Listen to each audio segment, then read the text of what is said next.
John chapter 15 at ating pong babasahin ang unang 8 talata.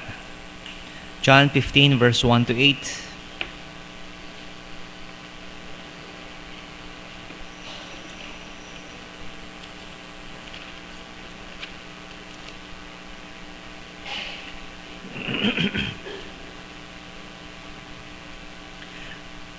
So if you have a King James Bible, so babasahin po natin ito ng sabay-sabay. So please note that these are the words of Jesus Christ. If you have a red letter Bible, you can see that. So John chapter 15 verses 1 to 8. So basahin po natin ng sabay-sabay, and it begins with, I am the true vine, and my Father is the husbandman. Okay? John 15 verses 1 to 8. Ready, begin. I am the true vine, and my Father is the husbandman. Every branch in me that beareth not fruit, he taketh away, and every branch that beareth fruit, he purgeth it, that it may bring forth more fruit. Now ye are clean through the word which I have spoken unto you. Abide in me, and I in you. As the branch cannot bear fruit of itself, except it abide in the vine, no more can ye, except ye abide in me. I am the vine, ye are the branches. He that abideth in me, and I in him, the same bringeth forth much fruit. For without me ye can do nothing. If a man abide not in me, he is cast forth as a branch, and is withered, and men gather them, and cast them into the fire, and they are burned. If ye abide in me, and my words abide in you, ye shall ask what ye will, and it shall be done unto you. Herein is my Father glorified, that ye bear much fruit, so shall ye be my disciples. Thank you. You may take your seats. So ating pong iniisip, pinag-aaralan po natin, at sisikap na unawain. Ano ho ba ang kahulugan? What is the meaning of being a true disciple of Jesus Christ? So, paano ho ba tayo magiging mga tunay na tagasunod, alagad o disipulo ni Kristo? So, ito po yung pangatlo na, no? This is the third in our series. Kung paano po tayo magiging disciple. At nakita po natin yung susi dito sa John chapter 15. The key word is abide. Okay? So yung abide po has that meaning also of to remain or manatili. So kung tayo po ay magiging alagad ng Panginoon, dapat manatili tayong alagad ng Panginoon. Okay? So, maaring, paano yun? Okay? So, gusto nating maging alagad. Kung hindi pa tayo alagad, paano tayo manatili?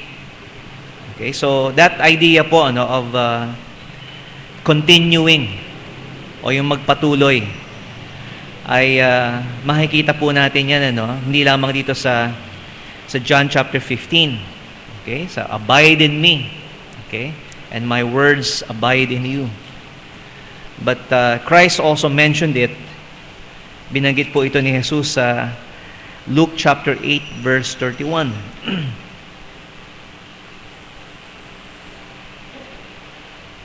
Okay? So I think mali yata ako dito sa John chapter 8. John chapter 8 verse 31.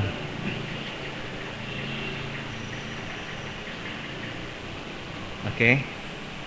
Then said Jesus to those Jews which believed on him, if ye continue in my word, then are ye my disciples indeed. So sinabi niya sa mga sumasampalataya sa Kanya, if you continue. So, same idea po, of abide, okay, or remain, yung continue. Kung kayo ay magpapatuloy sa aking salita, kayo nga talaga, or indeed, kayo nga talaga ay aking mga Kristiyano, mga alagad. So, ang pagiging Kristiyano po, ay hindi isang one-time decision. So, every day,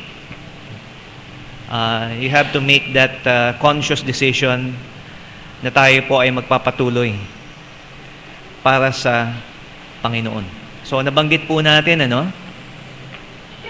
na ang ating pong Panginoon, of course, siya po ay namatay, siya po ay nabuhay na maguli, at siya po ang sinusundan po natin. So, karapat-dapat po natin siyang maging master, maging teacher. He is our Lord. Dahil siya po ay namatay para sa ating mga kasalanan. So, binigay niya po ang kanyang buhay sa atin. Sapat ng dahilan po yun para tayo po ay manatili sa Kanya at sumunod sa Kanya pong kagustuhan. He also rose again from the dead. Siya po ay nabuhay na maguli. So, ang sinusunod po nating Panginoon ay nabuhay. Siya po ay umakyat sa langit. Okay?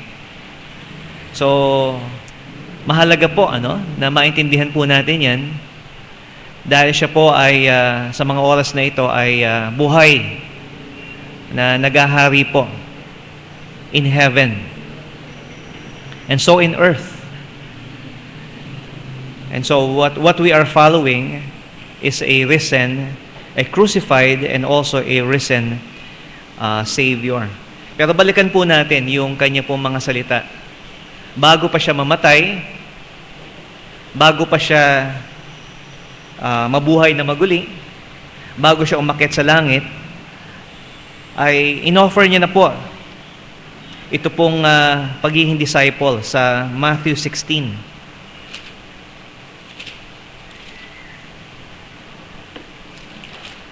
Matthew chapter 16 verse 24. Okay, so ang konteksto po rito, si Peter, so tinanong ng Panginoong Hesus sa kanyang mga disciples, okay, sino ba ako? So they have some ideas kung ano sinasabi ng mga tao, who is Jesus, but si Pedro po, nakapagbigay ng tamang kasagutan. Sabi niya po, Thou art the Christ, the Son of the living God. Okay. Sa verse 16. And so makikita po natin, upon this confession ni Peter, itinatag po ng Panginoong Hesus, itatatag po ng ating Panginoong Hesus ang kanya pong iglesia, yung kanya pong church. Upon this confession ng pananampalataya ni Peter. And then, sinabi po ng Panginoon sa kanila, yung mga bagay na mangyayari sa kanya. Siya po ay mamamatay. Okay? Sa verse 21, sabi niya po, From that time forth began Jesus to show unto His disciples how that He must go unto Jerusalem to suffer many things of the elders and chief priests and scribes, and be killed, and be raised again the third day. So, ito po yung kanyang kamatayan. This is the cross. At hindi ho nagustuhan ni Peter yung kanya narinig. Na siya po ay mamamatay ang ating Panginoong Hesus. So, kanya pong sinaway ang Panginoon, huwag mong sasabihin yan. Be it far from thee, this shall not be unto thee. Pero yun po, mga minamahal, ang mission, ang dahilan kung bakit naparito ang ating Panginoong Hesus to die for man's sins. Para pasanin yung krus at mamatay po dun sa krus na yun para sa ating mga kasalanan. So yung krus po is center dito po sa pagkilala po natin sa ating Panginoong Hesus. So hindi lamang ang ating Panginoong Hesus, kung hindi sa kanyang mga disciples, sinabi niya po. So ako'y mamamatay, pero kung kayo susunod sa akin, he says here in verse 24, Then said Jesus unto his disciples, If any man will come after me, let him deny himself, take up his cross, and follow me. For whosoever will save his life shall lose it, and whosoever will lose his life for my sake shall find it. So sinasabi po ng Panginoon, sa lahat ng kanyang mga disciples at sa lahat ng susunod sa kanya, those who will come after him, meaning to say magiging disciples niya, number one, okay, ano yun? Deny himself. Okay? Self-denial. So, meron po tayong mensahe na binigay po dyan, ano? Na yung cause. Okay? Ano ho ba ang katumbas ng pagsunod natin sa Panginoong Hesus? So, isakripisyo man natin lahat, nasabi po natin, ano? Kulang pa. Because that in itself is priceless. Maging yung sarili po natin. Hindi na po tayo sa sarili natin. So we have to deny ourselves kung tayo po ay susunod sa Kanya. Pangalawa po, take up the cross. Okay? Take up His cross. Sa Luke, sinasabi doon, daily. Okay? It's not just one time, At pinaliwanag po natin ito, na ang cross sa isang Kristiyano, ano man yung consequence ng kanyang pagsunod sa Panginoon, dapat willing siya. So, kalimitan kasi ang idea natin, pag ginawa natin yung mabuti at tama, blessing yun. Pero sa pagsunod po natin sa Panginoong Hesus, sa pagtupad po natin ng kalooban po niya, meron pong consequence po yan. So, the world, hates us. There will be persecution. And for some, even death. So, kung ano man po ang krus na yan, okay, yung negative consequence ng ginagawa natin yung kagustuhan ng Panginoon, we must be willing, not only to deny ourselves, but also accept the consequences of doing God's will. So, nabanggit po natin yan, yung dalawang bagay na yan in two sermons. At meron pang pangatlo. Okay? If any man will come after me, let him deny himself and take up his cross and follow me. So, very convenient po yung conjunction na and. Okay? Gives us three things. Okay? Deny yourself and take up your cross and follow me. So, ang pangatlong bagay po, na dapat po natin maunawaan, to be a disciple, to be a follower of Jesus Christ, is this. Sabi niya, follow me. Okay? Follow me. So, para maging follower ka, dapat sumunod ka. Okay? For you to be a disciple, you have to follow the Lord Jesus Christ. So, ano pong ibig sabihin? What did Jesus Christ mean when He said, follow me? Okay, so sa pagbabasa po natin ng Ebanghelyo, there are some things that we observe sa pagtawag po ng Panginoon ng mga disciples. Okay? So, yung mga sumasampalataya sa Kanya, those that believe in Him, He called them to be disciples, and followers. Okay, so katulad na basa natin kanina sa John chapter 8 verse 31. He said to the Jews that believe in Him, If ye continue in my word, then ye are my disciples indeed. So, pag sumampalataya ka sa Panginoon, ligtas ka. Okay? Pero kung magpapatuloy ang buhay mo, so meron kang choice ngayon. Susunod ka ba sa Panginoon? Okay? So, He invites He calls those that believe in Him to be His disciples and followers. So, sumampalataya muna ang isang tao bago siya maging disciple. Maligtas muna. So, hindi ho pwede na maging disciple muna tayo at nag-hope tayo na sana maligtas tayo. Hindi po. Una muna yung kaligtasan. At ang bunga ng kaligtasan yan ay yung pagsunod natin sa Panginoon. So He calls those who believe in Him to be His disciples. And also, mapansin po natin, He called those that follow Him to be His disciples. Kasi sino ho ba ang tinutukoy po rito, nakausap ng Panginoon? Any man that will come after me. Okay? To be His disciples. Ang sinasabi po dito, then said Jesus unto His disciples. So, ini-invite niya yung mga disciples para maging disciples. So, maring, ano ang sense doon? Because they were already with Him. They were already learning from Him.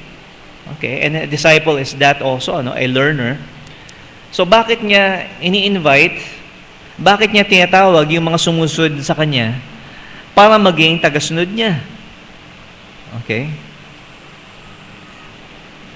And Jesus also told His disciples that if they follow Him, they will be His disciples. Okay, so huwag ko kayo malilito, Ang bottom line po na sinasabi ko lang dito, ang sinasabihan niya na sumunod sa Kanya para maging mga disciples niya, we're already His followers. We're already His disciples. So, nagtatanong po tayo ngayon, anong ibig sabihin ng Panginoon? Okay, naintindihan natin yung mga mananampalataya, tinatawag niya yung sumunod sa Kanya.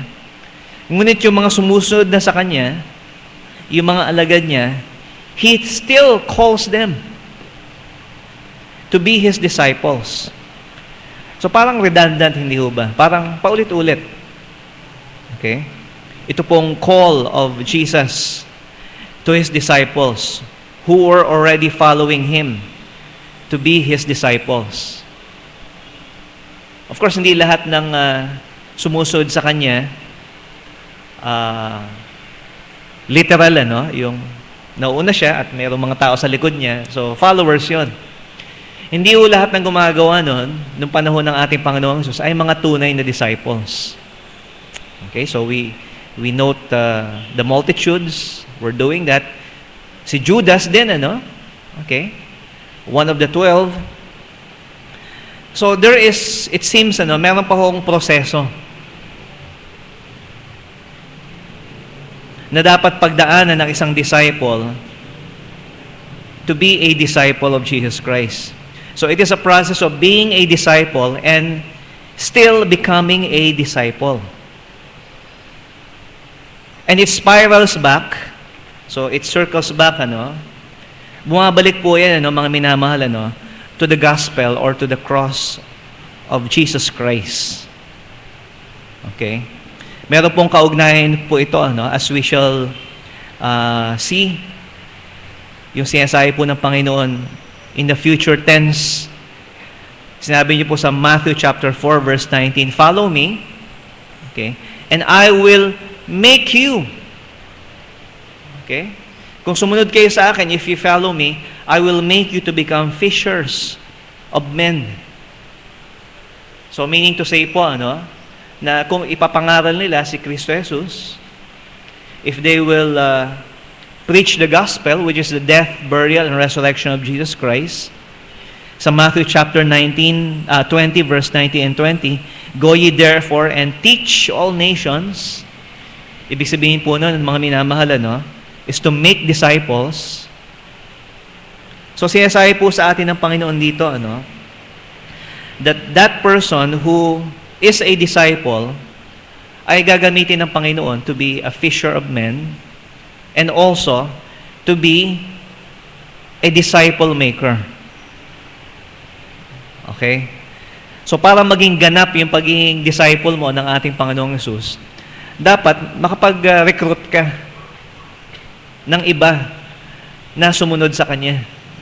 And that seems to be quite natural, ano? Nung nakita po ni Andrew ang Panginoon, tinawag niya yung kanyang kapatid, and so they also went to Philip. Okay? Yung pagsunod po natin sa Panginoon, mga minamahal, is not something that is isolated na, it's personal, I realize. Pero hindi ho ito nag-uumpisa at natatapos sa sarili po natin. So, in order to maging ganap po yung ating pagiging disciple sa ating Panginoon, sabi niya, I will make you. If you follow me, I will make you to become fishers of men. At kung iuugnay po natin yan sa Great Commission, Jesus Christ tells us to go and teach all nations or make disciples of every nation.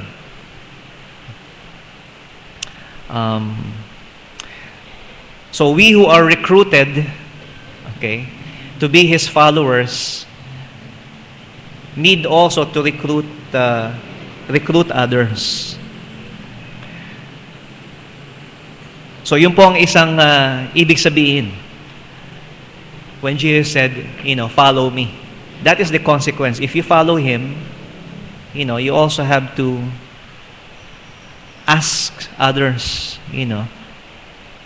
to follow Jesus Christ. Yan po ang ibig sabihin, sa binasa po natin sa John chapter 15. Na ang isa pong nananatili sa Panginoon, one who abides in the Lord, and therefore His disciples bears fruit. Alright? So nagkakaroon po ng bunga. Namumunga po yan. So a disciple is fruit-bearing. Because bakit po? Bakit kailangan mamunga ang isang disciple ng ating Panginoong Hesus? Because Jesus said, by their fruit, ye shall know them. Now, I realize that also means yung gawain po natin, yung buhay po natin, yung testimony po natin, makikita na talagang Kristiyano tayo sa pamumuhay po natin. Pero kasama rin dito po, mga minamahal, is that a Christian begets Christians. Okay. Like begets like. That is the law of nature.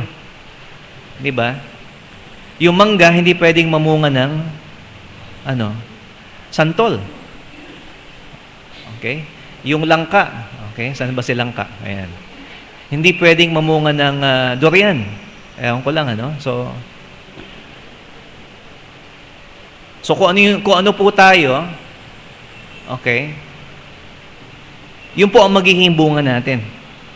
And if we are disciples, if we are followers, if we are Christians, like begets like. A Christian begets another Christian. So kaya nga po sabi ng Panginoon sa atin, I am the vine, you are the branches. He that abideth in me, and I in him, the same bringeth forth much fruit. For without me, ye can do nothing. So ano po ang ibig sabihin ng Panginoon? Follow me. If you are a follower of Jesus Christ, you will bear some fruit. Okay? So verse 8, sabi niya po, herein is my Father glorified, that ye bear much fruit, so shall ye be my disciple. So hindi mo masasabi na ikaw ay alagad ng Panginoon kung nag-iisa ka lang. Kung hindi ka namumunga. There's no proof of that. There's no evidence, of you being a disciple unless, you beget another person na maging disciple din po ng ating Panginoong Hesus. At alam nyo, hindi ho rin natatapos doon, ano? Dapat yung, gagamitin ko na po, ano, kasi mas naintindihan natin yung salitang recruit. Okay? So alam natin yan, pag meron tayong mga business, minsan nag-recruit tayo, di ba? So hindi natatapos yung yung pagiging pagiging recruiter mo. Kung yung na-recruit mo, hindi rin namunga o nag-recruit. At doon masasabi natin, that you do not only bear fruit, but you bear much fruit. Okay? Kasi hindi lang ikaw ang namunga, kung hindi yung bunga mo nagkaroon din ng bunga. So the process of discipleship goes around. So kaya nga po ang tanong po natin, mga minamahal, disciple ba tayo ng Panginoon? Are we truly disciples? Maybe you say, yes, I know Jesus Christ. I'm saved. Pero kinokorek po natin yan, mga minamahal. Yung isang taong believer, hindi ho automatic yon na disciple. Okay? Maaaring sinasabi mo, I'm learning, the Word of God. Lumalago ako sa aking pagkilala kay Jesus Christ. Well, that's good. You're a learner. Okay? Maybe you're understanding the deeper things of God. You are learning mga aral, mga doctrines from the Bible. Yes, that is good. Pero ang pagiging ganap po natin maging disciple is that when we follow Him, okay, sa buhay po natin, at sa pamagitan ng buhay po natin at testimony, meron po tayong madadala ng mga tao na sumunod sa ating Panginoong Jesus. So ang tanong po, ganap na ba talaga tayong disciple? So how many have we brought to the Lord? Okay? At kung tunay po na yung mga individuals na yon have become disciples also, then they will beget others. So that's the first point of what it means to be a follower of Jesus Christ. When He said, follow me, take up your cross, deny yourself, and follow me, he must bear fruit. Pangalawa po, a disciple has to continue or remain. Yung pong manatili. At nabasa na po natin ito sa 8:31 of John. Okay. If you continue in my word, then you are my disciples indeed. Ito po yung magpapaliwanag po sa atin kung bakit ang sinabihan ng Panginoon na sumunod sa Kanya, maging disciples niya, ay mga disciples niya na. Technically, they are already His disciples. Because to continue, to remain in the Lord Jesus Christ as a disciple means repeating the process of discipleship sa sarili po natin. Okay, hindi lamang yung proseso na magiging disciples po yung iba, but it means repeating the process of self-denial and taking up your cross daily.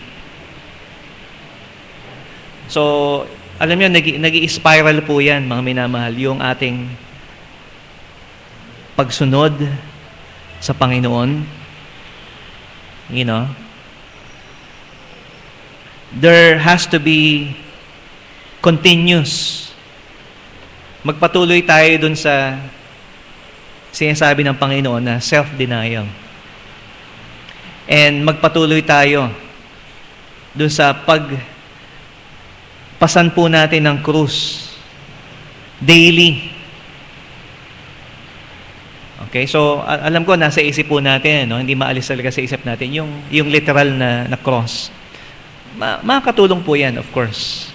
Okay? Pero imagine niyo po, binigyan kayo ng Panginoon ng cross. So ito yung krus na ibibigay ko sa iyo.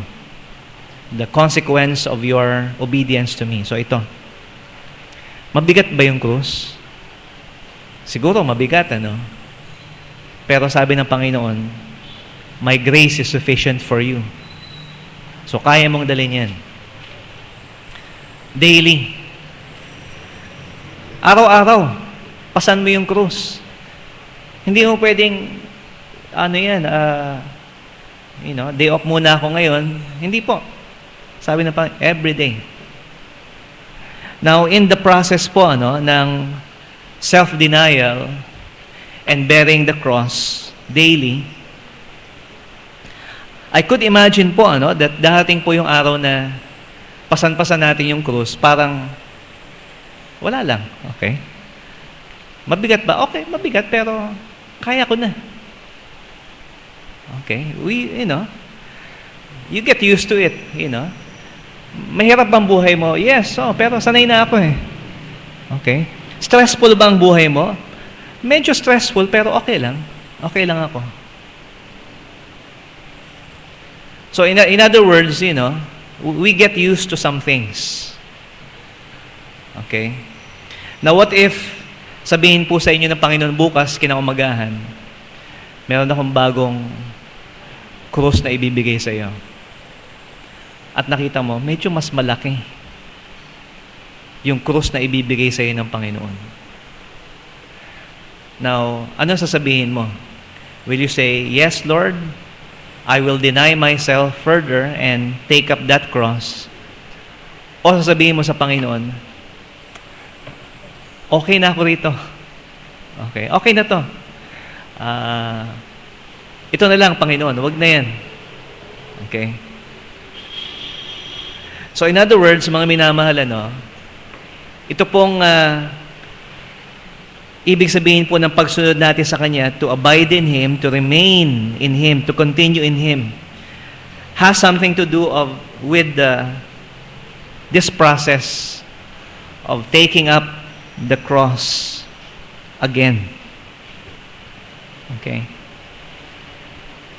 And, alam niyo po, ang experience po natin sa pagiging disciple ng Panginoon can get much harder. Okay? So we're not supposed to be always praying for an easy life, as someone said, but pray to be a stronger person. Na instead, sabihin natin sa Panginoon na, Panginoon, ayoko niyan. Hindi, Panginoon, bigyan mo ako ng lakas para madala ko yung weight na yan ng aking pagsunod sa iyo. Di ba? Gusto mo bang magpatuloy sa Panginoon? O kontento ka na kung nasaan ka nandoon, that's it. Di ba? Parang isang tao na nagsundalo. Di ba? Na-recruit na siya, nag-sign up na siya, he took basic training, pwedeng sabihin niya, hanggang mamatay ako, okay lang ako dito. Pero may nagsasabi sa kanya, alam mo, pwede kang mag-train pa. Halimbawa, special forces. Okay? O pwede kang maging kung sa police o sa military, parang Navy SEAL, ganyan. Yung mga specialized skill. So, in other words, pag tinanggap niya yun, mas mahirap yun, okay? Nagpapatuloy siya. Nagpapatuloy siya. At alam niyo po, mga minamahal, sa atin po, bilang mga manampalataya, sa ating pong pagsunod sa Panginoon, if we are truly His disciples, if we continue in my words, then are ye my disciples indeed. Habang nakikilala po natin, nauunawaan po natin ang salita ng Panginoon, meron po pinapakita sa atin ang Panginoon ng mga bagay na maaari po nating gawin. Okay? So, halimbawa po. Okay? Halimbawa lang.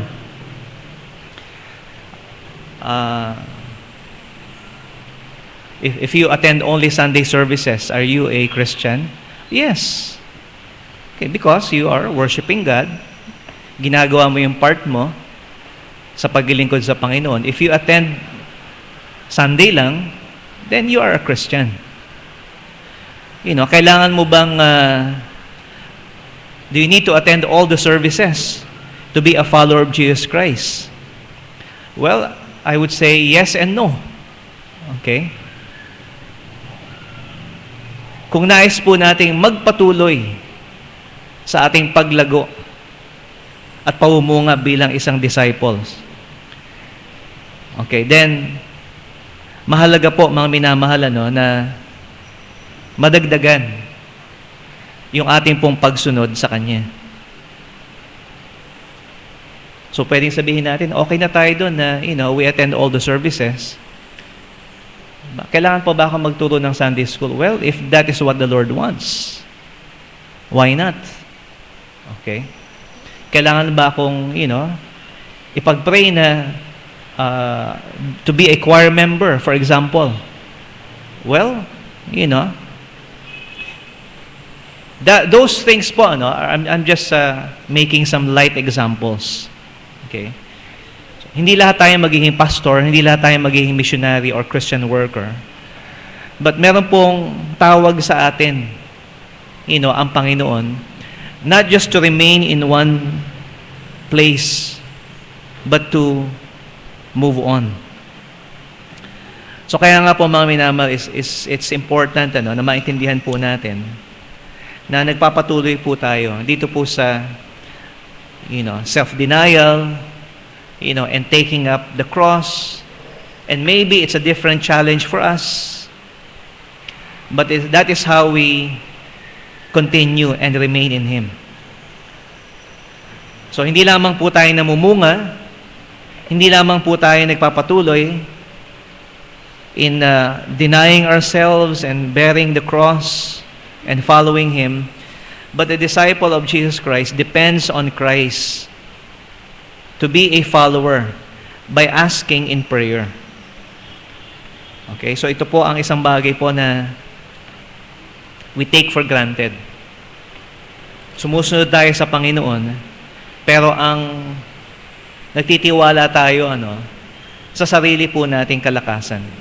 We always ask ourselves, pag meron pinapagawa sa atin ng Panginoon, kaya ko ba yan? Kaya ko bang gawin yan? Kaya ko bang pasanin yung krus na yan? Of course not. Hindi mo kaya yan. Walang sino man po sa atin, ang merong kakayanan na gawin sa sarili niya ang pinapagawa ng Panginoon sa atin. At malinaw po, sinabi ng Panginoon, if abide in me, 15:4, and I in you, as the branch cannot, bear fruit of itself, except ye abide in the vine. No more can ye except ye abide in me. Unless tayo po ay nagdidepende. At yun po ang ibig sabihin ng isang tagasunod ng Panginoon. Hindi lang siya gumagawa, kundi patuloy siya nagtitiwala sa Panginoon, nabigyan siya ng kakayanan at kalakasan para gawin yung mga bagay sa kanyang pagsunod sa Panginoon. Sabi ito, except ye abide in me. And so he says, I am the vine, ye are the branches. He that abideth, in me, and I in him, the same bringeth forth much fruit. For without me, you can do what? Ano po yung mga bagay na magagawa po natin? Pag wala ho tayo sa Panginoon, zero. Okay? And nothing. You know what? Andito ho tayo ngayong umaga, hindi dahil, may time, okay? O dahil available tayo. You are here right now doing God's will because of Jesus Christ. Siya ang nagbigay sa iyo ng kalakasan. Siya ang nagbigay sa iyo ng panahon. Siya ang nagbigay sa iyo ng panggas o pamasahe. Ng pagkakataon para ikaw ay magampanan mo yung pagsunod mo sa Kanya. For without me, ye can do nothing. Positively, sabi ni Paul, I can do all things through Christ, which strengtheneth me. So it's always about Jesus Christ. Bagamat mahirap po sumunod sa Panginoon, pero tandaan po natin, hindi naman sa pamamagitan ng kalakasan po natin na nagagawa po natin. Kaya kung aayaw po tayo sa pinapagawa sa atin ng Panginoon, inaayawan natin yung biyaya na ibibigay niya sa atin. And so tanggapin po natin, mga minamahal, yung consequences ng pagsunod sa Kanya, because Christ Himself promised He will be with us. He will give us that grace para magampanan po natin ang ating pong pagsunod sa Kanya. At paano po yan, mga minamahal? Dahil ang Panginoon po, pinapangako niya na sasagutin niya ang panalangin ng lahat ng sumusunod sa Kanya.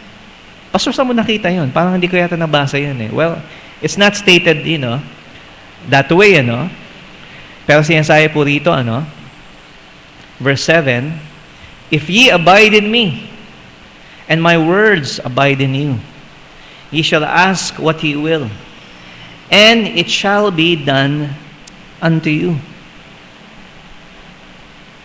So sinasabi po rito, mga minamahal, kung tayo po ay mananatili sa ating pagsunod sa Kanya at sa Kanyang mga salita, "If ye abide in me, and my words abide in you, ye shall ask what ye will." At ano po yung what you will na yan? Hindi po yung what is your pleasure, what is your desire, but you ask according to the will of God. So in other words, sasagutin po ng Diyos ang ating mga panalangin kung tayo po ay tagasunod niya. Kasi ang hinihingi po natin sa Kanya, yung biyaya para gawin po natin yung Kanya pong kalooban. So what are you praying for? Okay? Kung ang pinagpe-pray po natin, Panginoon, tulungan mo naman ako, sana makaluwag ako na magawa ko yung kagustuhan mo, then the Lord will give it unto you. Okay? Nanalangin tayo, halimbawa, Panginoon, sana magkaroon ako ng trabaho at, kahit hindi mo ipagprayan, pangangailangan talaga yan. Pero kung sasabihin natin sa Panginoon na ang dahilan kung bakit hinihingi natin itong bagay na ito is so that para magampanan ko yung aking yung responsibility ko sa iyo. Okay? Para magawa ko yung kalooban, kalooban mo. It's not always about yourself. Na walang masama na humingi ng anumang bagay sa Panginoon. At ibibigay ng Panginoon sa atin. Pero ito po ay ayon sa Kanyang kalooban. At gamitin natin yung biyaya na ibibigay sa atin ng Panginoon. Yung gift ng kalakasan na ibibigay niya po sa atin. Upang matulungan po tayo na gampanan ang Kanya pong kalooban.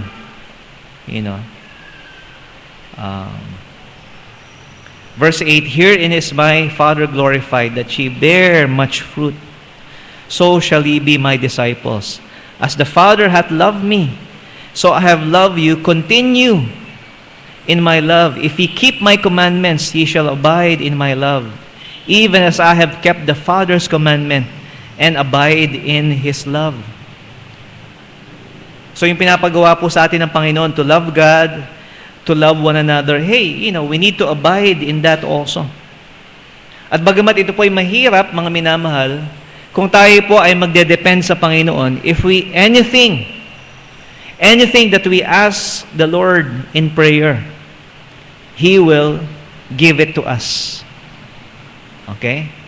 So, malinaw po yan. Inuunawa po natin na ito po ay ayon sa kalooban ng Panginoon. And so, nakita po natin, in summary, so, sa tatlong mensahe po natin, naintindihan natin yung what it means to deny yourself, to take up the cross, and what it means to follow Christ. By bearing fruit, by remaining or continuing, sa pagsunod po sa Kanya, and by depending on Him in prayer. And so, mga minamahal, ganap ba yung ating pagiging Kristiyano? Are you a Christian? Are you a disciple or follower of Jesus Christ? Where is the proof of fruit and evidence in our life? Are you growing, abiding, and remaining? O sasabi po natin sa sarili po natin na, okay na ako dito.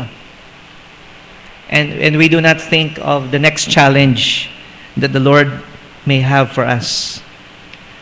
So do you desire to continue or just, remain where you are? So I'm grateful, na marami po sa atin, ginagawa po natin, week after week, di ba? Month after month, year after year. Okay? Yung mga bagay po na, inaasahan po sa atin ng Panginoon. So magpatuloy po tayo doon. But please also consider that the Lord may want us to take up the cross and give us the grace when we ask for it to bear yung ating pong pagsunod sa Panginoon. So tayo po ay madalangin. Maraming pong salamat sa iyo, Panginoon Diyos.